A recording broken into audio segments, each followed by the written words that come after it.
কানা ইয়া রাসূলুল্লাহ, তারা বলতে লাগলেন ইয়া রাসূলুল্লাহ আমি এই কালিমাগুলো পড়ছিলাম।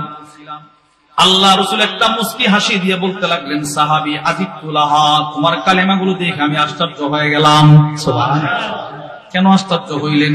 ফুতিহাত লাহা আবওয়াবুস সামা, তুমি নামাজের সময় এই কালিমাগুলো যখন পড়তেছিলে আমি দেখতেছি জিবরিল আমারে বলতেছে ইয়া রাসূলুল্লাহ আপনার এই সাহাবীর কালিমাগুলো এতটাই আল্লাহর প্রিয় কালিমা, এতটাই দামি কালিমা, ওই কালিমাগুলো নেওয়ার জন্য আকাশের ফেরেশতারা দৌড়াদৌড়ি শুরু করে দিল।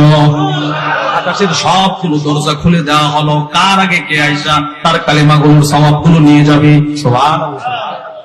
বলেন কালিমাগুলো কি? আল্লাহু আকবার কাবীরা, বলেন বলেন আল্লাহু আকবার কাবীরা, আল্লাহু আকবার কাবীরা, আল্লাহু আকবার কাবীরা, ওয়ালহামদুলিল্লাহি কাসীরা, ওয়ালহামদুলিল্লাহি কাসীরা, ওয়ালহামদুলিল্লাহি কাসীরা, ওয়া সুবহানাল্লাহি বুকরাতাও ওয়া আসীলা, وسبحان الله بكرة وأصيلا وسبحان الله بكرة وأصيلا।